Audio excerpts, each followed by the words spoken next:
So I figured I'd do another video, and I'm doing my limit switches.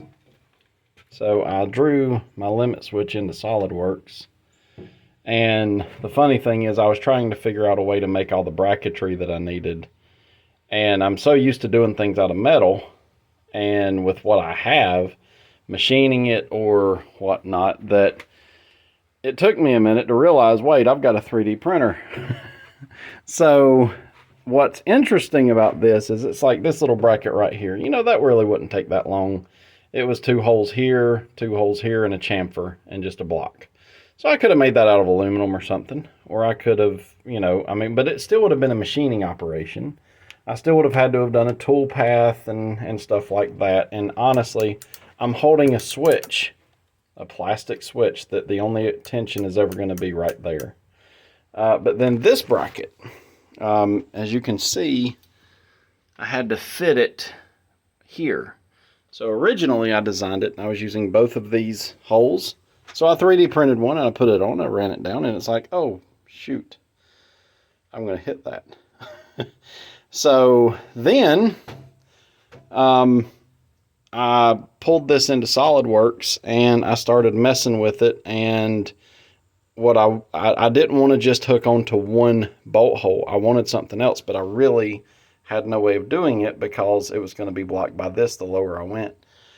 So then it was like, well, I've got these two, and I thought about building, something that bolts here and kind of comes over here and all that. But then I started designing, and it was like, when you stop thinking about the limitations of a machine and how you're going to machine something, I've got these curves here, and I beefed it up around here to where it would be nice and strong. And, the only thing that this thing is doing is that. You can hear the click. So that's going to be my home position. So I've got a piece here and a piece here, and I was able to bolt it here and here. So, and that's actually it's on there really well. And it's pretty rigid. It's actually more rigid than I had expected. So, I'm moving it, but it's moving the whole assembly when I'm moving that. So it's pretty rigid. Part of that is the way I put this. I beefed it up here because I had, originally it was just a flat piece here. And I had to put a relief in here because it's got to get through these bolts, so it's got to drop down over those bolts. So I went ahead and gave it a little bit of a gusset to strengthen it up. So I guess, if you're going to use plastic, you just have to kind of think about how you're going to do it. A metal piece that just stuck out here would have been perfectly fine, but not if I would have made it out of plastic. But I couldn't have done this as quickly as I was able to do it. Now, quickly being a relative term, the difference being, I printed this one, and it worked. But when I printed it, I came out here and I tightened up some stuff, and I did some wiring, and I was doing other things. I did a brake job on my truck, and, I was doing all of this other stuff. I walk in, now I think me and the boys, we went out to eat, and when I got back home, that's done. So then I mirrored the part, and I printed that one. I had printed that one last night, and I think I'd printed that one this morning. And then I printed that one while I was working during the day. And then after that one got done, I mirrored it and printed that one. And it's a lot of things that would have taken me hours to get done. So it's not like it's any faster per se, but I was able to let that run and let that make a part while I was actually doing something else. So I was able to increase my productivity just simply by printing something on a 3D printer. So, I've seen so many things, and I looked at these 3D printers like they were a toy. And it was, one of those things like, it's something people, I see more like cosplay armor and Star Wars figurines and things like that are made. And if you get on the websites where people show the 3D printed stuff, you don't really see things like that, which I guess this is a custom application. But it's mostly toys and trinkets. But when you look at what you can do here, I was able to do this while I was working on something else. So, and honestly, I don't think I could have built this as easily or as quickly as I did. And it does exactly what I'm looking for. So, I bought another 3D printer. I've got another one on the way. This one was an Ender 3 S1 Pro, and being new to 3D printing, the thing has not stopped printing since I bought it. I've literally been printing 24/7 with that thing, and I got good prints right out of the box. Now this is PLA, which for this I think is fine. I can always remake it in ABS. I've got a spool of ABS coming. But I've got another one coming that's a dual extruder. So this one is a single extruder, so you can use one spool of wire or of filament. But I've got another one coming where you can run 2 spools, and it will purge one spool and then pull the other one in and continue printing certain things. And really what I like about that, I guess you could do different colors, but apparently you can get water-soluble filament. So your supports, say you've got something inside and you need to print supports inside, you want it to be hollow or something, but you need supports. Well, how do you get those out?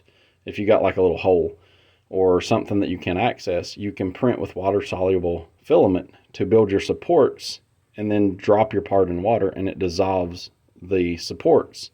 So I did that, and then it was like $80 for a laser engraving head to go on it. And one of the things I thought of there is I've got to make some other stuff, a panel for this. So I'm going to build an arm that attaches up here, comes out and drops down, and this will have a stand or whatever you want to call it that attaches to it.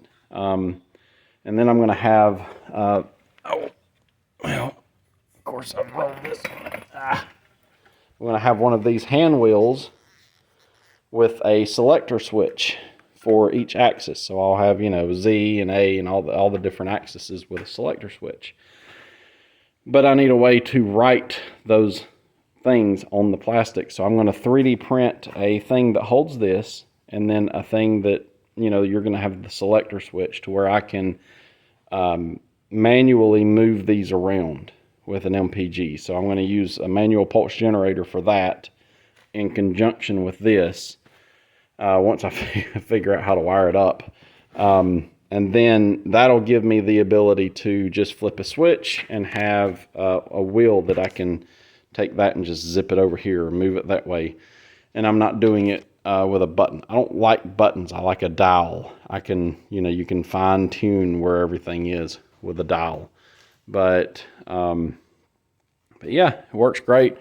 And just as a bonus, this is a tool set you can buy at Harbor Freight. It's this little ratchet thing.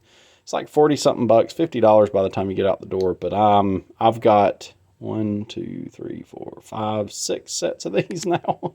I've got one in my truck. I've got one in my shop. I've got one in my office, bedroom slash office, where it's more of a workshop than it is a bedroom.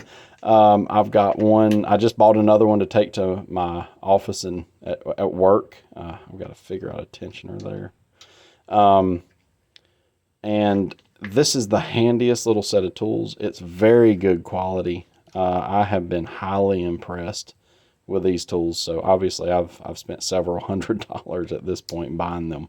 But man, if you've got to get one little set to do this stuff, I've got stuff all the way up to 2-inch sockets and stuff to work on diesel stuff, and then on the smaller side, you really can't beat this. The only thing I think they should do is expand this set. So make a set just like this with all this in it, but make the box 2 times as big and have some 1/4-inch sockets and a few extra little bits and pieces with it. But the case is super nice, very high quality.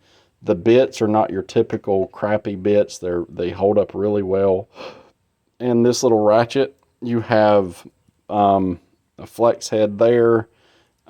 Your bits can go in there. They can also go in the end, which is actually really handy because a lot of times you're swapping between bits, and I'm sorry, I can't do this one-handed. And you have a bit in the ratchet and a bit there. So a lot of times I'll, use this one just like a screwdriver to snug something, and then I'll take this one and work on a different size, and you're not losing that extra bit. So it's very handy. And this, it comes with a nice extension, very well made. Again, not your typical cheapy, crappy one. And I highly recommend that set of bits. You really can't beat it. But yeah, that's where I am right now with everything. So my next order of business with this is to finish all of my limit switches. So I've got the 2 R-axes done. The next one I'm going to work on is this axis. Keep forgetting what I call this one. And then I've got to put a limit switch here and there. And then I'm going to put a limit switch in the middle here. So I'll have one limit switch to where when these come together, they can't crash into each other. So it'll, run into a limit switch and stop as soon as it hits the other one. So it won't let you continue to move these until you crash them. So I'll have a homing switch where it goes boop and hits that one, and this one goes boop and hits that one. And then I'll have so obviously it'll home to here and home to here. And then I'll have a home back here and a limit switch up there. So, this won't be able to go but so far forward, and it'll have a home limit switch back here. I think I can actually set a soft limits up there. So I think technically, as long as I've got one here, it will know how far it's traveled, and I can just say you can't go but so far, something along those lines. But anyway, yeah, we're getting there slowly but surely. I was going to do a belt tensioner that lifts up here. And this one will still work that way. But this one, if I roll it all the way back, I don't have room for a tensioner there. And if I roll it all the way here, where they're together, I don't have room for it here either. I mean, I guess if I did it really close, but it's just not a great place. So I've got to figure out another way to tension this belt right here. But this one will be super easy because my pulley's way out here. I have plenty of room to just pick up right there. So I can tension that one really easily, just pulling back on it that way. But this one's going to be a little harder to do. What I really should have done is on one of these brackets, and I may come back and do this, is set these brackets up with a tensioner built in to where you can just pull back and snug it down, and boom, you've got that tensioned and that tensioned from one bracket. And that way I'd only have to remake one bracket. So I may do that. I don't know. We'll see. But yeah, works like a dream. You guys have a good day.